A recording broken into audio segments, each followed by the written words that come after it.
ప్రభువైన యేసుక్రీస్తు నామమున అందరికీ శుభవందనాలు. ఈ అవకాశం ఇచ్చిన దేవునికి, అదేవిధంగా ఈ స్పిరిచువల్ 360 స్థాపించినటువంటి తమ్ముడు శ్యామ్ పౌల్ మెల్కీలకు ప్రభువైన యేసుక్రీస్తు ప్రత్యేకమైన వందనాలు. కూడా వచ్చి మీ అందరికీ వందనాలు. ప్రార్థన చేసుకుని ఈ యొక్క బైబిల్ క్లాస్ను ప్రారంభించుకుందాం. మా దేవ, మా ప్రభువా, నీకు స్తుతులు స్తోత్రాలు. ఇక రాత్రికాల సమయాన ఈ విధముగా కూడుకొని ప్రభువా నిన్ను గురించి తెలుసుకోవడానికి ప్రభువా ఎంతకాల దినాన సంఘాన్ని నాశనం చేసినటువంటి దుర్బోధల గురించి నేర్చుకోబోతుండగా తగిన జ్ఞానంతో మమ్మల్ని నింపి వివేచనాత్మను అనుగ్రహించి ఈ లేఖనాలను ప్రభావ మా జీవితాల్లో పదిలపరిచి అయినా ప్రతి దుర్బోధ నుంచి ప్రభావ మమ్మల్ని మేము కాపాడుకొనచ్చు ఈ వాక్యంతో కట్టుకునే భాగ్యం దయచేయమని యేసునామమున ప్రార్థిస్తున్నాం తండ్రి, ఆమేన్. మంచిది. కనుక ఈ యొక్క కాలంలో దుర్బోధలు అనేవి చాలా ప్రబలిస్తున్నట్లుగా, ఎక్కువైపోతున్నట్లుగా మనం చూస్తూ ఉన్నాం. చాలా జాగ్రత్తగా పరిశీలన చేస్తే మనకు అర్థమవుతుంది. సో ఈరోజు మనం ప్రసంగం కాదు కానీ మనం ప్రసంగం చేసుకోవడానికి కాదు కానీ బైబిల్ క్లాస్, ఇది క్లాస్ కనుక మనం జాగ్రత్తగా విందాం. ఈ క్లాస్లో కొన్ని మాటలు మనం నేర్చుకోవడానికి ప్రయత్నించేద్దాం. జాగ్రత్తగా చెప్పబడే మాటలు మనం జాగ్రత్తగా రాసుకుంటే చాలా మంచిదని నా ఆలోచన. మంచిది. మనం ఇప్పుడు చదివినటువంటి లేఖనాలు ఒకసారి మనం పరిశీలన చేస్తే అబద్ధ ప్రవక్తలు, అంటే ఈ దుర్బోధకులు, ఈ అబద్ధ ప్రవక్తలు ప్రజల్లో ఉన్నారు, మనలో కూడా ఉన్నారని చెప్తున్నారు. వాళ్ళు ఉన్నారు, వాళ్ళు మనలో కూడా ఉన్నారు. అసలు వీళ్ళు ఎప్పటి నుంచి ఉన్నారు, వీరి యొక్క ప్రస్తావన అనేది ఎక్కడి నుంచి ఉంది, ఇప్పటి వరకు కొనసాగుతుందా అనే మాటలు మనం ఒకసారి చూస్తే పాత నిబంధన కాలం నుంచి కూడా ఈ అబద్ధ ప్రవక్తలు లేదా ఈ అబద్ధ బోధకులు అనేవారు ఉన్నారు అనే విషయాన్ని చాలా చక్కగా బైబిల్ మనకి తెలియచేస్తూ ఉంది. సంఘాన్ని, క్రీస్తు రక్తము పెట్టి కొన్న సంఘాన్ని ఈ అబద్ధ బోధకులు ఏం చేస్తున్నారంటే దారి తప్పిస్తున్నారు. దారి తప్పిస్తూ సంఘాన్ని తప్పు త్రోవలోకి నడిపిస్తూ ఉన్నారు. తప్పు త్రోవలోకి అంటే ఎలాగంటే మనకి ఇది అబద్ధ బోధ అని తను తెలుసుకోవడానికి కూడా మనకు టైం పడుతుంది. ఇది అబద్ధ బోధ అని తెలుసుకోవడానికి కూడా మనకి టైం పడుతుంది. అలా ఉంటాయి ఈ దుర్బోధలు అనేది. ఈ దుర్బోధల్లో మొదటిగా మనం ఆలోచన చేస్తే 2 రకాలుగా ఉన్నాయి దుర్బోధలు అనేది. మొదటిది డైరెక్ట్ కల్ట్, రెండవది deceiving cult. Direct and deceiving. Direct అంటే మనకి అర్థమైపోతుంది ఇది దుర్బోధ, ఇది ఖచ్చితంగా దుర్బోధ శాఖకి చెందింది, ఇది వాక్యాన్ని వక్రీకరిస్తున్న సంఘం, ఇది వాక్యాన్ని వక్రీకరిస్తున్న సమూహం అని మనకు అర్థమైపోతుంది. రెండవ సమూహం ఒకటి ఉంది, ఈ దుర్బోధ సమూహమే. ఇది ఎలాంటిదంటే డిసీవింగ్ కల్ట్, అంటే మోసపరుచు బోధ. ఇది మోసపరిచే బోధను మనం అర్థం చేసుకోలేం. ఎందుకంటే అది చూస్తానికి, వినటానికి సత్యముగానే అనిపిస్తుంది. ఇది నిజమే కదా. ఎలాగంటే అపవాది హవ్వను మోసం చేసినట్లుగా ఇది నిజమా అన్నప్పుడు హవ్వ మోసపోయింది కదా. సో ఆ విధంగా ప్రజలను మోసగిస్తూ వస్తున్నటువంటి కల్ట్, రెండవ కల్ట్ ఉన్నట్లుగా మనము చూడవచ్చు. అయితే ఈ రోజుల్లో సంఘాన్ని పాడు చేస్తున్నటువంటి ఈ దుర్బోధల గురించి ఎంతోమంది ప్రయాసపడుతున్నారు, పోరాడుతున్నారు. సంఘాన్ని కట్టాలి, క్రీస్తు కొరకు నిలబెట్టాలి. మలినమైపోతున్న ఈ సంఘాన్ని, దుర్బోధతో పాడైపోతున్న ఈ సంఘాన్ని తిరిగి దేవుని కొరకు నిలబడాలని అనేకులు ప్రయాసపడుతున్నారు. అలాంటి ప్రయాసపడే వారికి మనము ఒకసారి వాళ్ళ మాటలు మనం వినగలగాలి. అసలు దుర్బోధలు అంటే ఏంటి, సంఘాన్ని ఎలా నాశనం చేస్తున్నాయి, అవి ఎలా సంఘాన్ని వారు విచ్ఛిన్నం చేస్తున్నారు అనే విషయాలు మనకి చాలా చక్కగా అర్థమవుతుంది. సో ఈనాటి కాలంలో మనం చూస్తే విశ్వాసుల జీవితాలను పాడు చేసే దుర్బోధలు అనేకమైనవి ప్రాచుర్యంలోకి వచ్చాయి. తెలియకుండానే అనేకులు వాటిని సత్యమని భావించి క్రీస్తులకు దూరం అవుతున్నారు. సో ఈ యొక్క దుర్బోధకులు కేవలం ఎవరిని టార్గెట్ చేస్తారంటే క్రైస్తవులను లక్ష్యంగా చేసుకొని వాక్య వక్రీకరణతో అనేకులను మోసం చేస్తూ అనేకుల పతనానికి వీరు కారకులు అవుతున్నారు. వారు ప్రవక్తలుగా పిలువబడతారు, బోధకులుగా పిలువబడతారు, అపోస్తలుగా పిలువబడతారు, సువార్థికులుగా పిలువబడతారు. వీరి ప్రసంగాలు అనేక మంది జనాలలో ప్రేరేపితం చేస్తాయి. అనేకులను వారు ఏం చేస్తారంటే అనేకులు వారిని ఏం చేస్తారంటే ఆకర్షిస్తారు. ఈ దుర్బోధ అనేది ఏంటంటే అనేకులని ఆకర్షించి వారి విశ్వాసపు జీవితాన్ని నాశనం చేస్తూ ఉంటుంది. సో అసలు దుర్బోధ అంటే ఏంటి మనం తెలుసుకోవాలి. దుర్బోధలు ఉన్నాయని మనకు అర్థమవుతుంది, అబద్ధ ప్రవక్తులు ఉన్నారని మనకు అర్థమవుతుంది, వీరు సత్యాన్ని వక్రీకరిస్తున్నారని మనకు అర్థమవుతుంది. సో అసలు దుర్బోధ అంటే ఏంటో తెలుసుకుంటే సత్యం అంటే ఏంటో మనకు అర్థమవుతుంది. నేను మన ప్రియమైన మనము చూస్తే ఈ రోజుల్లో ఈ యొక్క దుర్బోధల మీద నేను ఎప్పుడైతే ఆలోచన చేయడం ప్రారంభించానో, నేను ఎప్పుడైతే ఈ దుర్బోధల మీద పనిచేయడం ప్రారంభించానో, నేను అనేకమైన చోట్ల మన దగ్గర బుక్స్ అయితే దొరకట్లేదు కనుక నెట్లో ఇంటర్నెట్లో సెర్చ్ చేస్తూ, అదేవిధంగా బయట అనేకులతో మాట్లాడుతూ, అనేకుల దగ్గర నేను కలెక్ట్ చేసినవి, నేను విన్నవి, తర్వాత ఇంటర్నెట్లో కలెక్ట్ చేసిన మొత్తం దుర్బోధలు, నేటి కాలంలో ఉన్న దుర్బోధలు, అంటే మనకు వినిపించే దుర్బోధలు, కేవలము మనకు వినిపించే దుర్బోధలు 70 రకాలైన దుర్బోధలు ఈ రోజుల్లో ప్రాచుర్యంలో ఉన్నాయి. ఈరోజు వెళ్తే ఈరోజు కూడా ఒక కొత్త దుర్బోధ మా చెవిలో పడింది, 71వ. అంటే ఇన్ని రకాల దుర్బోధలు ఉన్నాయి. 71 రకములైనటువంటి దుర్బోధకులు. అంటే ఇవి చెప్పడానికే 71, కానీ ఈ ఒక్కొక్క దాంట్లో కోట్ల కొలది మంది క్రైస్తవుల్ని నాశనానికి నడిపించేటువంటి బోధలు ఉన్నాయి. అనేకల విశ్వాసాన్ని పాడు చేసినటువంటి బోధలు ఉన్నాయి. సో అసలు దుర్బోధ అంటే ఏంటి? దుర్బోధ అంటే ఏంటో మనకు అర్థం. దుర్ అంటే ఏంటండి? చెడు. బోధ అంటే మాటలు చెప్పటం. అంతే కదండి, మనకు అర్థం అదే కదా దుర్బోధ అనుకుంటాం. అయితే అర్థం అదే అయినప్పటికీ దేవుని వాక్యాన్ని వక్రీకరించి, when we goes out of the Bible, the context of the Bible, the text of the Bible, it comes under the cult. అంటే మనము బైబిల్ నుంచి బయటికి వెళ్ళిపోతే, బైబిల్ బేస్మెంట్ని మనం దాటి పక్కకి వెళ్ళిపోయి, అది ఆ యొక్క సిద్ధాంతాన్ని ఇది రైటు అని మనం నిరూపించుకోవడానికి ప్రయత్నం చేస్తూ వక్రీకరించాము అంటే, అది ఖచ్చితంగా వాళ్ళు ఎంత పెద్ద ప్రసంగికుడైనా అవనివ్వండి, అతడు దుర్బోధ చేస్తున్నట్లే. సో సాధారణంగా అబద్ధ బోధకులు చెప్పేది ఏంటంటే, అది దుర్బోధని, అది చెడు బోధని, అది సంఘాన్ని పాడు చేస్తుందని త్వరగా గుర్తించలేదు. సో కనుక వారి మాటలు విశ్వాసాన్ని సందేహించే విధంగా, మన విశ్వాసాన్ని కూడా వాళ్ళు పరీక్షిస్తారు ఒక్కొక్కసారి. ఎలా? వారి బోధల ద్వారా. ఎలాగంటే ఉదాహరణకి కొన్ని బోధలు వచ్చాయి. ఎలాగంటే, నీకు రక్షణ బాప్తిసం ఉందా? బాప్తిసం అయితే ఉంది, నీకు రక్షణ బాప్తిసం ఉందా అనేటువంటి క్వశ్చన్ రైజ్ చేస్తారు. ఇలాంటి క్వశ్చన్స్ ద్వారా, ఇలాంటి ప్రశ్నల ద్వారా సందిగ్ధంలోనికి గురి చేసి మన యొక్క విశ్వాసాన్ని వీళ్ళు ఏం చేస్తారంటే సందేహించేలా చేసి చివరకు మనలను వారితో పాటు నాశనకరమైనటువంటి త్రోవలోకి తీసుకెళ్లేందుకు వీరు ప్రయత్నం చేస్తూ ఉంటారు. అయితే ఒకసారి మనం ఆలోచించేద్దాం. పాత నిబంధన కాలంలో మరి వీళ్ళు ఉన్నారు అంటున్నారు, వారి గురించి ప్రస్తావన ఏమైనా ఉందా? దుర్బోధకులు, వీరు అబద్ధ ప్రవక్తులు అంటున్నారు కదండి, వాళ్ళ గురించి ప్రస్తావన ఏమైనా ఉందా అంటే చూడండి, ద్వితీయోపదేశకాండము 18వ అధ్యాయం 20 నుంచి 22 వచనాల్లో దేవుడు కొన్ని మాటలు చెప్పబడ్డాయి మోషేతో. ద్వితీయోపదేశకాండము 18వ అధ్యాయం 20 నుంచి 22 వచనాల్లో కొన్ని మాటలు చెప్పడం జరిగింది. నేను చదువుతున్నాను, జాగ్రత్తగా వినండి, చూడండి. అంతేకాదు, ఏ ప్రవక్తయు అహంకారము పోని నేను చెప్పుమని తనకు ఆజ్ఞాపించిన మాటను నా నామమును చెప్పును, ఇతర దేవతల నామమును చెప్పును, ఆ ప్రవక్తయు చావవలను. మరియు ఏదో ఒక మాట చెప్పినది కాదని మేమెట్లు తెలుసుకున్నామని మీరు అనుకుని ఎడల, ప్రవక్త యెహోవా నామమున చెప్పినప్పుడు ఆ మాట జరగకపోయిన ఎడలను, ఎన్నడూను నెరవేరకపోయిన ఎడలను, అది యెహోవా చెప్పిన మాట కాదు, ఆ ప్రవక్త అహంకారము చేతనే చెప్పిన కనుక దానికి భయపడవద్దు. అంటే దేవుడు చెప్పనిది ఇది జరుగుతుందని చెప్పారు అంటే వాళ్ళు ఎలా అంటారంట, వాళ్ళు అహంకారం పూనుకొని చెప్పారు కనుక వీళ్ళు దేని కిందకి లెక్క వస్తారంటే అబద్ధ ప్రవక్తల కిందకే లెక్క వస్తారు. వీళ్ళని ఇంకా మనము ఇర్మియా గ్రంథం 23వ అధ్యాయం, 28వ అధ్యాయం, 14వ అధ్యాయంలో ఈ అబద్ధ ప్రవక్తలను గురించినటువంటి ప్రస్తావనలు మనం చూడవచ్చు. ఈ అబద్ధ ప్రవక్తలు ఎలా అంటే,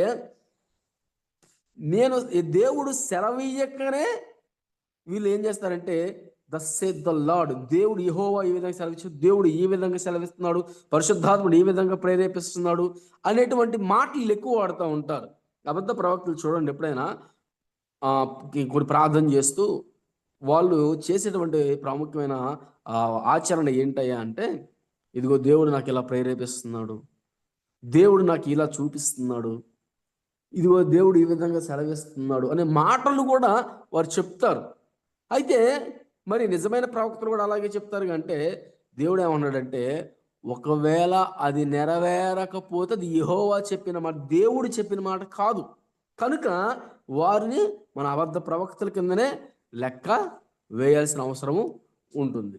తర్వాత ఒకసారి మనము జ్ఞాపకం చేసుకుంటా ఉంటే, యేసుక్రీస్తు వారు కూడా ఈ ఈ భూమిపై ఉన్నప్పుడు అప్పటికి కూడా దుర్బోధకులు ఉన్నారు, అబద్ధ ప్రవక్తలు అప్పటికి కూడా ప్రాచుర్యంలో ఉన్నారు.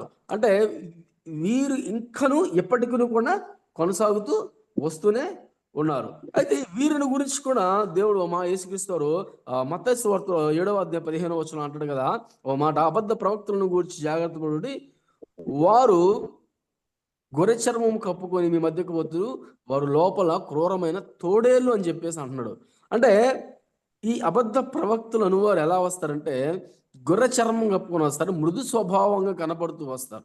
అంటే ఒకరిని మోసము చేసేటువంటి ఈ ఆత్మ, మోసపరిచే ఈ ఆత్మ, సంఘాన్ని దుర్వాదులోకి నడిపించే ఈ ఆత్మ ఎలా వస్తుందంటే, నెమ్మదిగా మన దగ్గరకు వస్తూ అది మనల్ని మోసం చేస్తూ ఉంటుంది. ఇలాంటి దుర్బోధల గురించి చూడండి ప్రియమైన, ఇంకో మాట ఉంది ఏంటంటే, మత్తయి సువార్త 24:24 ఏమంటుందంటే మాట, సహితమైతే ఏర్పరచబడిన వారిని సైతం ఈ దుర్బోధకులు, ఈ అబద్ధ ప్రవక్తలు మోసపరుస్తారట. అంటే దేవుని ఏర్పాటులో ఉన్నప్పటికీ కూడా వీరు మోసము చేసేటువంటి అవకాశాలు ఉన్నాయి. ఎందుకంటే మనిషికి ఒక ఆశ ఉంటుంది, ఏంటంటే కొత్త విషయాలు నేర్చుకోవాలి, కొత్త విషయాలు తెలుసుకోవాలి, కొత్త విషయాలను బట్టి అనేకమైన చోట్ల నేను కొన్ని విషయాలు నేర్చుకుని అనేకులకు ప్రకటించాలన్న ఆశ మన ప్రతి మనిషికి ఉంటుంది. అయితే ఈ ఆశని అపవాది ఏం చేస్తారంటే, దుర్బోధకుల దగ్గరికి తీసుకెళ్ళిపోయి మన యొక్క ఆధ్యాత్మిక జీవితాన్ని కటికి చీకట్లోనికి తీసుకెళ్ళిపోయేటువంటి అవకాశం ఉంది. కనుక మనము ఈ దుర్బోధన నుంచి బయటికి రావాలని అపోస్తలుడైన పౌలు గారు కూడా ఈ మాట చెప్తున్నారు. గలతీ రాసిన పత్రిక 1వ అధ్యాయం 6-9 వచనాల్లో మనం చూడొచ్చు. అంటే మిమ్మల్ని పిలిచిన వారి కృపాతిశయం బట్టి మీరు రక్షించబడ్డారు కనుక విభిన్నమైన బోధలోంచి మీరు బయటికి రావాలి. అంటే అంత మాత్రం కాదు, పౌలు అంటాడు కదా, ఒకవేళ మేము చెప్పిన సువార్తగాక మరే సువార్త దేవదూత చెప్పినా కానీ అతను శాపగ్రస్తుడు అవుతాడని. ఈ రోజుల్లో ఎంతోమంది దేవుడు చెప్పని మాటలను, దేవుడు పలకని మాటలను తమవిగా పలుకుతూ వారు స్వలాభాపేక్ష కొరకు వాక్యాన్ని వక్రీకరిస్తారు అనే మాటను రుజువు చేస్తూ ఈనాడు సంఘాన్ని కట్టికి దుర్బోధలోకి వీరు నడిపిస్తూ వస్తూనే ఉన్నారు. అది మనం చూస్తూ ఉన్నాం కలారా. కనుక ఈ దుర్బోధలను బట్టి మనం జాగ్రత్త పడాలి. మరి వీళ్ళని ఎలా గుర్తించాలి? వీళ్ళందరూ సర్వసాధారణ యేసుక్రీస్తు ఎలా చెప్పారు? ఏం చెప్పారు? వీరు ఎలా వస్తారట? గొర్రె చర్మం వేసుకొని వస్తారు. వీళ్ళని కనిపెట్టలేం మనం. వీరు దుర్బోధకులను వీరిని కనిపెట్టలేం. మరి ఎలా వారిని కనిపెట్టగలం అంటే, పరిశుద్ధ లేఖనాలను మనం పరిశీలించి చదివినప్పుడు దేవుడు మనకి వివేచనాత్మ ఇస్తాడు. వివేచనాత్మ ఇచ్చినప్పుడు ఎదుటివారు చెప్పేటువంటి వాక్యము ఏదైతే ఉందో, ఎదుటివారు చెప్తున్న వాక్యము ఏదైతే ఉందో అది సత్యమో అసత్యమో గ్రహించేటువంటి మనస్సుని దేవుడు మనకిస్తాడు. సో ఆ ఆత్మను మనం పొందుకోవాలి. కనుక మనము అంత మాత్రం కదా, బైబిల్ని చాలా జాగ్రత్తగా చదవాలి. ఈ రోజుల్లో ఎలా చదువుతున్నారంటే బైబిల్ని చాలామంది ఎలా అంటే, ఒక ఓన్ ఐడియాలజీ వాళ్ళకు ఉంటుంది. వాళ్ళ ఐడియాలజీని దగ్గర పెట్టుకొని బైబిల్ని చదివి వాళ్ళ ఐడియాలజీయే రైట్, వాళ్ళకు ఉన్నటువంటి ఐడియాలజీయే రైట్, మాకున్నటువంటి ఈ ఐడియాలజీ అనేది బైబిల్లో ఎలాగే ఉంది అని చెబుతూ వారు చదువుతున్నారు తప్ప అసలు పరిశుద్ధాత్ముడు ఏం బోధిస్తున్నాడు, దేవుడు మనకి దీని ద్వారా ఏం చెప్తున్నాడు, ఏం నేర్పిస్తున్నాడు అనే విషయాన్ని వాళ్ళు గ్రహించకుండా బైబిల్ చదువుతూ ఉంటారు. సో మనం ఆలోచన చేస్తే ఈ ప్రవక్తలు 2 రకాలు ఉన్నారు. నిజ ప్రవక్తలు ఉన్నారు, అబద్ధ ప్రవక్తలు. మంచి సువార్త చేసేవాళ్ళు ఉన్నారు, దుర్బోధ చేసేవారు, ఉన్నారు. సో నిజ ప్రవక్తలు అంటే నిజమైన సత్యమైన వాక్యాన్ని పలికేవారు ఎలా ఉంటారంటే, దేవుడు తమకు సెలవిచ్చినది ఏదైనా ఉన్నది ఉన్నట్టుగా ప్రకటిస్తారు. మరొక వచనాన్ని తగిలించకుండా, మరొక మాటను తగిలించకుండా తమ జీవితాన్ని దేవుని కొరకు అర్పించుకునే విధంగా ఉంటారు. నిజమైన సత్యమైన వాక్యాన్ని ప్రకటించేవారు. మరి అబద్ధ ప్రవక్తలు ఏంటంటే, తమవి కాని దర్శనాలను, తమకు కలగని ప్రత్యక్షతలను తమవిగా ప్రకటించుకోవచ్చు. దేవుడు సెలవివ్వని మాటలను కూడా వారు ప్రకటిస్తూ వాక్యాన్ని తమకు అనుకూలంగా వక్రీకరించుకొనుచు వక్రీకరించుకొనుచు వారి వారి నాశనాన్ని కొని తెచ్చుకుంటారు. వీరే అబద్ధ ప్రవక్తులు, వీరే అబద్ధ బోధకులు. దుర్బోధకుల విషయంలో మనం గ్రహించవలసిన ప్రాముఖ్యమైన విషయాలు ఏంటయ్యా అంటే, ఈ రోజుల్లో చాలా వరకు చూస్తున్నాం, ప్రతి ఒక్కరు కూడా ప్రాఫిట్ అనే పేరుతో వస్తున్నారు. మీరు చూడండి, ఒకవేళ యూట్యూబ్లో కొట్టినా, ఫేస్బుక్లో కొట్టినా కానీ ప్రాఫిట్ అని కొడితే కొన్ని వందల మంది కనిపిస్తూ ఉన్నారు. ప్రాఫిట్ ఫలానా, ప్రాఫిట్ ఫలానా, ప్రాఫిట్ ఫలానా, ప్రాఫిట్ ఫలానా. సో ఈ ప్రాఫసైజేషన్ అనేది, ఈ ప్రాఫసిస్ అనేవి లేవంటానికి లేవు కానీ ఉన్నాయి. సత్యమే, పరిశుద్ధాత్మ యొక్క ఆత్మ యొక్క వరాల్లో ప్రాఫసిస్ కూడా ఉన్నాయి. అయితే వీరు ఎలాంటి వారంటే, ఆ దేవుడు పలకని మాటలను దేవునిగా పలికేటువంటి వ్యక్తులు వీరు. సో వీరిని బట్టి మనం జాగ్రత్త పడాలి. వీరిని ఎలా జాగ్రత్త పడాలంటే, ప్రవచనాలు, సూచనలు, ఆశ్చర్య క్రియలను బట్టి ఒక వ్యక్తి నిజమైన ప్రవక్త అని మనం చెప్పలేము. ఈ విషయాన్ని మనం ఎక్కడ చూస్తామంటే, మత్తయి సువార్త 7వ అధ్యాయం 21 నుంచి 23 వచనాలు ఒకసారి చదువుదాం. మత్తయి సువార్త 7వ అధ్యాయం 21 నుంచి 23 వచనాల్లో ఈ విషయం మనకి కనిపిస్తూ ఉంటాయి. ఏంటిదయ్యా అంటే, సూచన క్రియలను బట్టి, వారు చేసినటువంటి స్వస్థతలను బట్టి, లేకపోతే వారు చేసినటువంటి ఆశ్చర్య క్రియలను బట్టి, వారు చెప్పినటువంటి ప్రవచనాలను బట్టి వారు సత్యమైన వారిని, వాక్యోపదేశకులని నమ్మటానికి వీలు లేదు. అది ఎక్కడుందని మనం చూస్తే మత్తయి సువార్త 7వ అధ్యాయం 21 నుంచి చదువుతున్నాం. చూడు, ప్రభువాని నన్ను పిలిచి ప్రతివాడును పరలోక రాజ్యంలో ప్రవేశింపడు గాని పరలోకమందున నా తండ్రి చిత్త ప్రకారము చేయవాడు ప్రవేశించును. ఆ దినమందు అనేకులు వచ్చి నన్ను చూచి, ప్రభువా మేము నీ నామమున ప్రవచింపలేదా? నీ నామమున దెయ్యమును వెళ్ళగొట్టలేదా? నీ నామమున అనేకమైన అద్భుతములు చేయలేదని చెప్పుదురు. మనం చూస్తున్నాం కదంటే, వారితో యేసుక్రీస్తు ఏమని చెప్తున్నారు? అప్పుడు నేను మిమ్మల్ని ఎరుగను, నేను ఎన్నడూ ఎరుగను, అక్రమము చేయవారులారా నా యొద్ద నుండి పోండి అని వారితో చెప్పు. అంటే యేసుక్రీస్తు స్ట్రైట్ ఫార్వర్డ్గా ఆన్సర్ చెప్తున్నారు. ఏంటంటే, మీరెవరో నాకు తెలియదురా అబ్బాయి, మీరెవరో నాకు తెలియదు. ఎందుకు తెలియదు అంటున్నాడంటే, వీరు ప్రవచనాలు చేశారట, సూచనలు చేశారట, స్వస్థతలు చేశారట, అద్భుతమైన కార్యాలు చేశారట. కానీ మరి వీళ్ళు చేసిన తప్పేమై ఉంటుందంటే, ఏంటంటే దేవుడిచ్చిన ఈ వరములను, దేవుడిచ్చినటువంటి ఈ ఆత్మ వరములను తమ స్వలాభాపేక్ష కొరకు వాడుకొనుచు దానిలో కొన్ని అబద్ధములను జోడిస్తూ వచ్చారు, కొన్ని తప్పుడు సిద్ధాంతాలను పట్టుకొని వచ్చారు. సో వీరి గురించి చెప్తున్నాడు. వీరు కనుక దీన్ని బట్టి వారిని నిజమైన వారు అని చెప్పలేము. ఫర్ ఎగ్జాంపుల్గా చాలా మంది స్వస్థతలు చేస్తామని చెప్పేసి వచ్చేవారు చాలా మంది ఉన్నారు. లేకపోతే నీ బ్యాంక్ అకౌంట్ డబుల్ చేస్తానేవారు, నీకు తైలాభిషేకం చేస్తా, చాలా మంది వచ్చారు. అయితే ఇలాంటి వారిలో కూడాను దేవుని యొక్క వాక్యమును వక్రీకరించి తమ స్వలాభాపేక్ష కొరకు, లేదా తమ మహిమను పెంచుకునడానికి, దేవుని మహిమను కాదు కానీ తన మహిమను పెంచుకునేవారు అనేకులు ఉన్నారు. వీరిని బట్టి మనం జాగ్రత్త పడాలి. వీరు నిజమైన వారైతే మాత్రం చెప్పలేము, ఎందుకంటే దేవుని వాక్యం చెప్తుంది. ఇలాంటి వారిలో కూడా అబద్ధ బోధకులు ఉంటారు. రెండవ వారు చూస్తే, తన నాలుకను తన ఇచ్చ చొప్పున ఆడించుచు మరియు ఇతరుల మాటలను దొంగిలించి తనవిగా చెప్పుకునేవాడు దొంగ ప్రవక్త, అబద్ధ ప్రవక్త. ఇది ఎక్కడుందంటే ఇర్మియా గ్రంథము 23వ అధ్యాయం 30 నుంచి 32 వచనాల్లో ఇక్కడ అంటాడు కదా దేవుడు, కళ్ళలాడు నాలుక గలవారు వీళ్ళు తమ నాలుకను ఎటుపడితడు తిప్పుకుంటారు, ఇతరులకు వచ్చిన దర్శనాలను తమవిగా చెప్పుకుంటారు, వారిని బట్టి నేను కోపద్రికం అవుతున్నాను అంటున్నాడు. వీరు అబద్ధములు పలుకువారట. ఇతరుల దర్శనాలను ఏం చేస్తారంటే, నాది, ఇది నాకే వచ్చిందని చెప్పుకుంటారు. ఉదాహరణగా ఒకడున్నాడు, బ్రహ్మ అని కొన్ని తర్వాత జరగబోయేటువంటి క్లాసెస్లో ఆ విషయాలు మనం నేర్చుకుందాం. ఇతరుల దర్శనాలను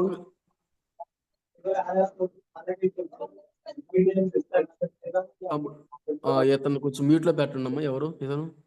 సుశేశ్వరరావు. ఓకే. మ్యూట్లో పెట్టండి ప్లీజ్. చామకూరి సుశేషరావు గారు మ్యూట్లో పెట్టండి. హోస్ట్ ఒకసారి చూడమ్మా. అయితే ఇతరుల దర్శనాలను దొంగిలించేటువంటి ఇతను ఎవరైనా సరే ఇతరుల దర్శనాలను దొంగిలించి వేరొక వ్యక్తి మాటలను దొంగిలించి నావిగా చెప్పుకుంటే ఖచ్చితంగా అతను దుర్బోధకుడని మనం జ్ఞాపకం చేసుకోవాలి. మూడవది ఏంటిదంటే యెహోవా ఇలాగూ సెలవిచ్చుచున్నాడు. దేవుడు ఈ విధంగా చెప్తాడు. ముందు చెప్పాను కదా, దేవుడు ఎలా చెప్తున్నాడు, పరిశుద్ధాత్ముడు ఎలా ప్రేరేపిస్తున్నాడు, ఇదిగో ఇప్పుడే నాకు దేవుని తలంపు ఎలా కలుగుతుంది, ఇదిగో ఆత్మ నాపై దిగి వచ్చి ఇదాన్ని ప్రేరేపిస్తూ చెప్తున్నాడు అనే మాటలు అనేకులు చెప్తూ ఉంటారు. కాబట్టి వీరిని బట్టి కూడా మనం జాగ్రత్త పడాలి. ఎందుకంటే యెహోవా ఇలాగూ సెలవిచ్చుచున్నాడు అని చెప్పిన మాటలు చాలా మంది చెప్పిన మాట నెరవేర్చబడలేదు. మనం ద్వితీయోపదేశకాండంలో చదివాం. ఒకవేళ అతను గనక చెబితే అది నా నామం అనేది చెప్తే అది జరగలేదంటే అతనికి నేనిచ్చిన దర్శనం కాదు, తనకు కలిగినటువంటి తన సొంత దర్శనం అని, అంటే తన సొంత మాటలు ప్రకటించడం. సో ఇలాంటి వారు ఈ కేటగిరీ కిందకి వస్తారు, ఈ దుర్బోధకుల కేటగిరీ కిందకి వస్తారు. తర్వాత ఇతరుల ప్రత్యక్షపడిన విషయాలను దొంగలిస్తూ తనవిగా తనకు కలిగిన ప్రత్యక్ష చెప్పుకునే వాడిని దొంగ బోధకులని అంటారు. సో దేవుని పేరట ఎప్పటికీ కూడా ఎందరో అబద్ధ ప్రవక్తలు బోధకులు వస్తారని పరిశుద్ధ గ్రంథం అయితే మనకి చాలా క్లియర్గా చెప్పింది. సో కొన్ని వచనాలు మీకు ఇస్తాను, తర్వాత చదవడానికి ప్రయత్నించాడు. అబద్ధ బోధకులు అనేకమైన వారు వస్తారు. ఇదిగు మత్తయి గ్రంథము, మత్తయి సువార్త 24వ అధ్యాయంలో మనం చూస్తే నానామములు అనేకులు వస్తారు, అనేకులు మోసపరుస్తారు. 24లో సహితమైతే ఏర్పరచబడి చేయబడిని కూడా మోసపరుస్తారని చెప్పబడింది. యోహాను రాసినటువంటి పత్రికలో ఇప్పటికనే వంచకులు బయలుదేరి ఉన్నారు, క్రీస్తు విరోధులు లోకంలోకి బయలుదేరి ఉన్నారని లేఖనాలు చాలా తేటతెల్లంగా చెప్తున్నాయి. అంటే వీరందరూ కూడా మన మధ్యలో ఉన్నారు. ఈ దుర్బోధకులు అనే ప్రతి ఒక్కడు కూడా మన మధ్యలో ఉన్నారు కనుక వీరిని బట్టి మనం జాగ్రత్త పడాలి. వీరిని బట్టి మనం ఖచ్చితంగా జాగ్రత్త పడాలి. కనుక ప్రియమైన నా సోదరి సహోదరులరా, ఈ క్లాస్లో పాల్గొంటున్నాం అంటే మనం ఎందుకు పాల్గొంటున్నాం జాగ్రత్తగా ఆలోచన చేసుకోవాలి. సో ఈ రోజు వచ్చాం కదా, మరలా ఇంకో రోజు రాకపోతే ఏం కాదులే అని అనుకోవద్దు.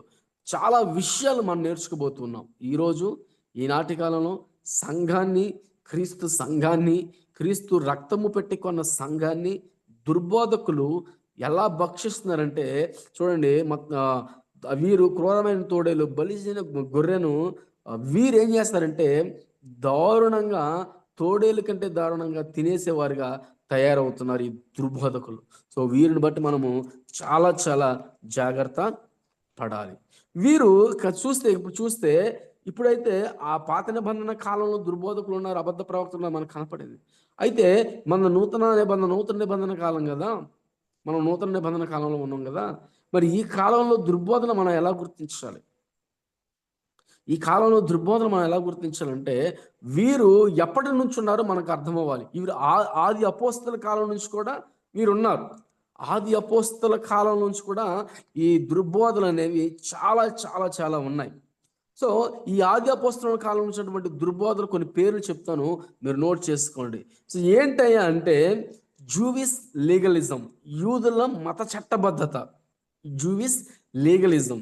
రెండవది మిస్టిసిజం, ఆధ్యాత్మికత దురావగాహనం.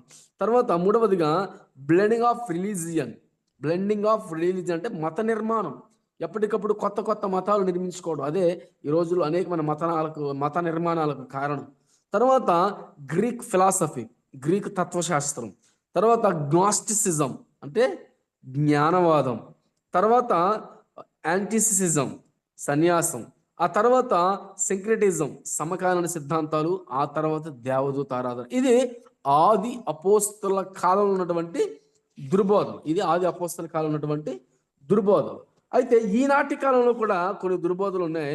వాటిలో కేవలం ప్రాముఖ్యమైనవి మాత్రమే మేము మీకు చెప్తాం. చూడండి, ఈ రోజుల్లో వీటి గురించి ఈరోజు మనం డిస్కస్ చేయబోతున్నాం.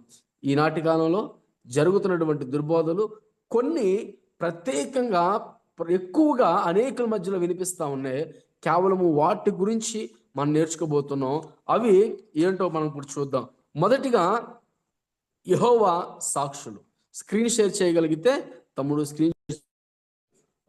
యెహోవా సాక్షులు. మొదటిగా యెహోవా సాక్షులు, రెండవదిగా మార్మోనిజం, మూడవదిగా సెవెంత్ డే అడ్వాంటిస్ట్ అంటే సబ్బాతు ఆరాధికులు, నాలుగవదిగా పరలోకపు తల్లి, ఆ తర్వాత బ్రెనహమిజం,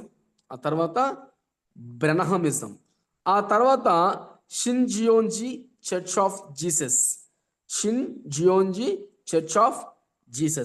వీటి గురించి మనము ఎక్కువగా మాట్లాడుకోబోతున్నాం. చూడండి, మొదటగా చార్లెస్ టెజ్రసెల్ పేరు వస్తుంది, యెహోవా సాక్షులు. ఇతను ఒకసారి పెట్టమ్మా తమ్ముడు, స్క్రీన్ షేర్ చేయనమ్మా. ఇక్కడ మనకు కనపడేటువంటి ఫోటో చూడండి, చార్లెస్ టేజ్ రషెల్ అనే వ్యక్తి మనకు కనిపిస్తా ఉన్నాడు. ఇతను యెహోవా సాక్షుల సమూహము యొక్క వ్యవస్థాపకుడు.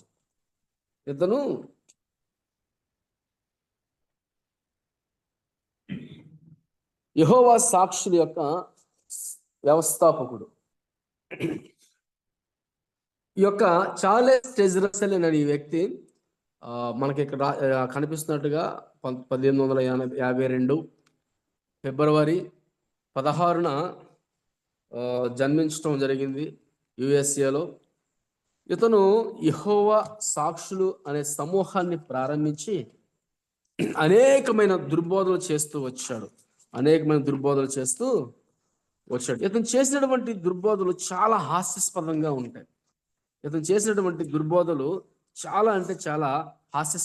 ఉంటాయి.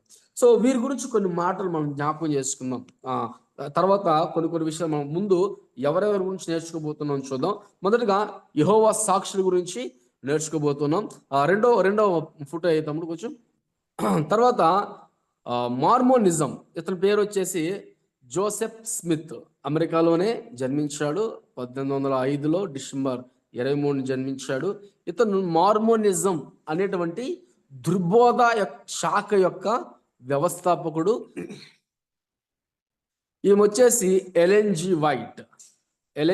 G white. ఈమె సెవెంత్ డే అడ్వాంటిస్ట్ యొక్క వ్యవస్థాపకురాలు, అంటే సబ్బాతు ఆరాధికుల సంఘ స్థాపకురాలు. ఏమి చేసినటువంటి దుర్బోధలు కూడా చాలా ఉన్నాయి. నేటి కాలంలో ఈ సెవెంత్ డే అడ్వాంటిస్టులు చాలా మందిని బయటకు బయలుదేరి వచ్చారు. వీరి విషయాన్ని బట్టి కూడా వీరు ధర్మశాస్త్రానుసారులుగా కూడా అనవచ్చు వీరిని. ఎందుకంటే ధర్మశాస్త్రం మేము అనుసరిస్తామని చెప్పేస్తూ వస్తున్నారు. వీరిని కూడా మనం ఆ విధంగా పోల్చుకోవచ్చు. ఆ తర్వాత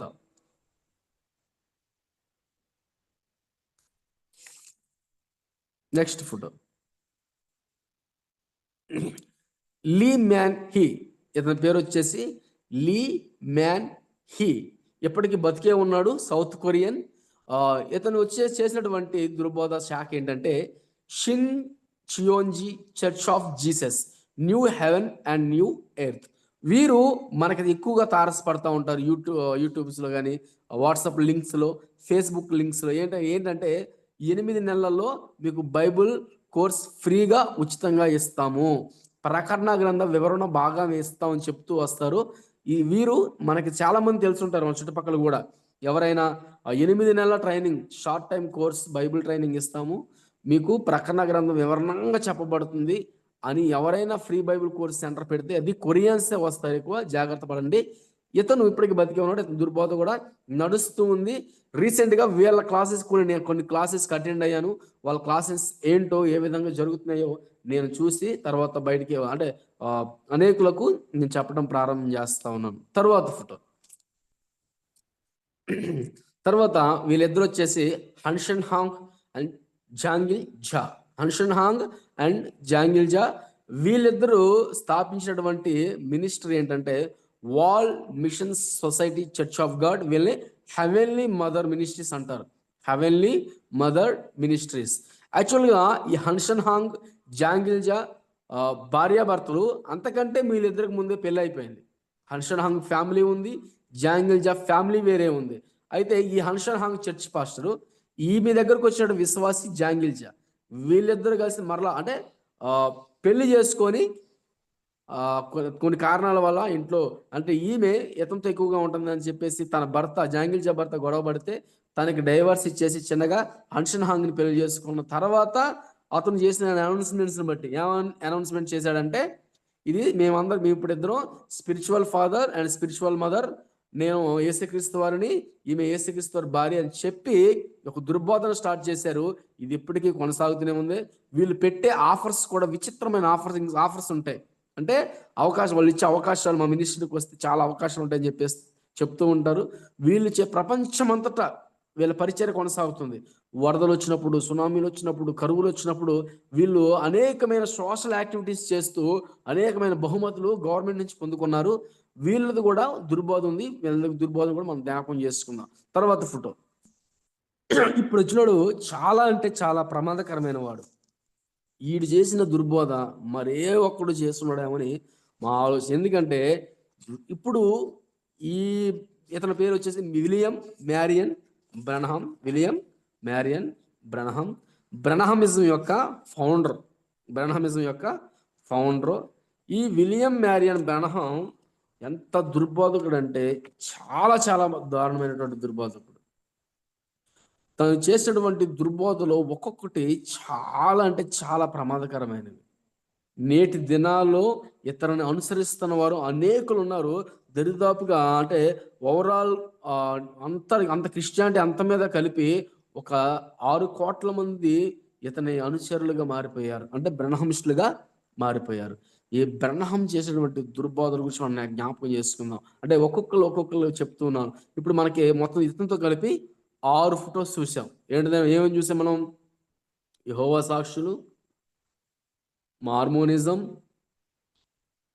సెవెంత్ డే అడ్వాంటిస్ట్, తర్వాత Lee Man Hee Shincheonji church of Jesus, heavenly mother and బ్రహ్మిజం.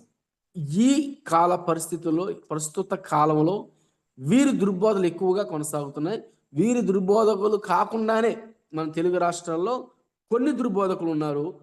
వాళ్ళ దుర్బోధ గురించి కూడా మనము మాట్లాడడానికి రాబోయే దినాల్లో మనము ఆలోచించేద్దాం. సో మీకు ఇంట్రడక్షన్ నేను ఇస్తున్నాను ఈరోజు. ఈ దుర్బోధకులు అయినటువంటి వ్యక్తుల ఇంట్రడక్షన్ మీకు ఇస్తూ వస్తున్నాను. జాగ్రత్తగా ఆలోచన చేయండి. చూడండి, ఈ క్లాసెస్ వచ్చేసి మీకు మొదటగా యెహోవా సాక్షుల గురించి వివరించబడుతుంది. ఆ తర్వాత మార్మోనిజం గురించి వివరించబడుతుంది. జోసెఫ్ స్మిత్ స్థాపించినటువంటి మార్మోనిజం. ఆ తర్వాత బ్రహ్మిజం గురించి మనం జ్ఞాపకం చేసుకుందాం. ఆ తర్వాత సెవెంత్ డే అడ్వాంటిస్ట్, ఆ తర్వాత హెవెన్లీ మదర్, ఆ తర్వాత షిన్జియోంజీ చర్చ్ ఆఫ్ జీసస్. ఈ ఆరు దుర్బోధ సమూహాల గురించి మనము రాబోయే తరగతుల్లో జ్ఞాపకం చేసుకుందాం. సో మనం ఈరోజు నేర్చుకున్నటువంటి క్లాస్ మీకు అర్థమైందని నేను అనుకుంటున్నాను. అంటే ఇంట్రడక్షన్ ఇస్తూ వచ్చాను. ఈరోజు దుర్బోధకులు అనేవారు పాత నిబంధన కాలం నుంచి ఉన్నారు, వారు కొత్త నిబంధన కాలంలో కూడా ఉన్నారు, వారు అపోస్తలుల కాలం సమయంలో కూడా పనిచేశారు. వాళ్ళని ఎలా గుర్తుపట్టాలో కూడా మనం జ్ఞాపకం చేసుకుందాం. అంటే వారు ఎలా అంటే ప్రవచనాలు, సూచనలు, అద్భుత కార్యాలు చేసినంత మాత్రాన వారు సత్యవంతులని అనుకోకూడదు. వారిలో దుర్బోధకులు ఉన్నారు. దేవుడు ఎలాగూ సెలవిచ్చుచున్నాడు అని చెప్పుకుంటూ వచ్చిన వారిలో దుర్బోధకులు ఉన్నారు. వారి ఫలములను బట్టి వారు దుర్బోధకులను మనము జ్ఞాపకం చేసుకోవాలి. సో రాబో క్లాస్లో యెహోవా సాక్షుల గురించి మనం పూర్తిగా తెలుసుకుందాం. కనుక అబద్ధ బోధకులు ఉండరి, అటువలను మీలోనే ఉండరి. వారు ఏం చేస్తారని చెప్తుంది బైబిల్? ఏం చేస్తారని చెప్తున్నాను ఒకసారి మళ్ళొకసారి వచనం చదువుకుందాం. పేతురు రాసిన 2వ పత్రిక 2వ అధ్యాయం 1వ వచనం. మరియు అబద్ధ ప్రవక్తలు ప్రజలలో ఉండరి, అటువలను మీలోని అబద్ధ బోధకులు ఉండరి. వీరు తమ్మును కొనిన ప్రభువును కూడా విసర్జించుతూ తమకు తామే శీఘ్రముగా నాశనము కలగజేసుకొనుచు నాశనకరము భిన్నాభిప్రాయములను రహస్యముగా బోధించుదురు. వీరు ఏం చేస్తారంటే తమను తామే శీఘ్రముగా నాశనం తెచ్చుకుంటారంటే ఏం చేస్తారు? దేవుని కంటే ఎక్కువగా వారిని హెచ్చించుకుంటారు. దేవుని మహిమను వారు దొంగలిస్తారు. దేవుని మహిమను వారు దొంగలిస్తూ దేవుని నామాన్ని వారు ఘనహీనతకు గురి చేస్తూ ఉంటారు. ఈ దుర్బోధ సమూహాలు చాలా ఉన్నాయి. వీటిని బట్టి మనం జ్ఞాపకం చేసుకుందాం. సో కనుక ప్రియమైన సోదరులారా, క్లాసెస్కి తప్పకుండా అటెండ్ అవుతే ఇప్పుడు ఉన్నటువంటి మ్యాటర్స్ కంటే మరికొన్ని విషయాలు మనం జ్ఞాపకం చేసుకోవచ్చు. అసలు ఇప్పుడు పేర్లు మాత్రమే తెలుసుకున్నాం. అయితే వారి బోధలు ఏంటి, వారిని ఎందుకు దుర్బోధకులు అన్నాం, వారు ఎందుకు దుర్బోధకులు అయ్యారు, ఏ బోధ చేస్తే దుర్బోధకులు అయ్యారు అనే విషయాలు రాబో తరగతుల్లో మనం నేర్చుకుందాం. సో ఇప్పుడు వచ్చినటువంటి మనందరం ఆలోచన చేద్దాం. సో మత్తయి సువార్త 7:15 చెప్పినట్లుగా మనము అబద్ధ ప్రవక్తలను బట్టి జాగ్రత్త పడాలి. అబద్ధ ప్రవక్తలను బట్టి జాగ్రత్త పడాలి. అబద్ధ ప్రవక్తలను బట్టి జాగ్రత్త పడి వారు గొర్రె చర్మం వేసుకొని మీ మధ్యకు వత్తురు, కానీ వారు లోపల క్రూరమైన తోడేళ్ళు. వారు అనేక ఏర్పాటు చేయబడిన వారిని సహితం మోసపరచగలరు. క్రీస్తు వారి నామాన్ని ఘనహీనము చేయటానికి, క్రీస్తు వారి మహిమను తగ్గించడానికి ఈనాటి కాలంలో బయలుదేరినటువంటి అనేకులైన ఈ దుర్బోధకుల సమూహాలను మనం జ్ఞాపకం చేసుకుని వారి బోధనను తెలుసుకొని వారు మన దగ్గరకు వచ్చినప్పుడు వారిని మనం తిప్పి కొట్టగలగాలి, వారికి తిరిగి సమాధానం చెప్పగలగాలి. వారిని వీలైతే కనీసం అగ్నిలోంచి ఒకరిని లాగినట్టయినా వారిలోంచి అనేకులు కొంతమందిని బయటికి లాగాలి. ఇలా కొన్ని ఈ దుర్బోధ గురించి తెలుసుకోవడం వల్ల అనేకమైన సంఘాలు మరలా సత్యంలోకి వచ్చాయి.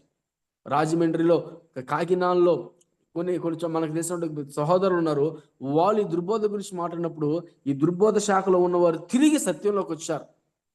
మనమైతే దాంట్లో పడపోకుండా సత్యాన్ని తెలుసుకుందాం, నిజాన్ని తెలుసుకుందాం. ఈ దుర్బోధ జరగబోయేటువంటి క్లాసెస్లో రేపు వచ్చే బుధవారం నుంచి జరగబోయే క్లాసెస్లో ప్రతి ఒక్కరిని దుర్బోధల యొక్క వివరణ తెలుసుకుందాం. వారు ఏ దుర్బోధ చేశారు, ఒకవేళ మన దగ్గరికి వాళ్ళు వస్తే మనం ఎలాంటి సమాధానం ఇవ్వాలి, బైబిల్ నుంచి ఎలాంటి వచనాలు మనం వారికి సమాధానంగా ఇవ్వాలి అనే విషయాలనే మనం రాబోయే తరగతుల్లో జ్ఞాపకం చేసుకుందాం. ఈ క్లాస్లో వచ్చిన మీ అందరికీ ప్రభుపేట కృతజ్ఞత స్తుతులు వందనాలు చెల్లిస్తున్నాను. తప్పకుండా రాబోయే తరగతుల్లో రండి, దేవుని దీవెనలు పొందండి. Thank you. అవకాశం వచ్చిన తమ్ముళ్ళకి ప్రత్యేకమైన వందనాలు. మంచిది, ప్రార్థన చేసుకొని ఈ క్లాసు మనం ముగించుకుందాం. స్తుతులు స్తోత్రాలు ప్రభువా, ఇప్పటి వరకు మేము నేర్చుకున్నటువంటి ప్రతి మాట మా హృదయంతరంగంలో పదిలపరచండి.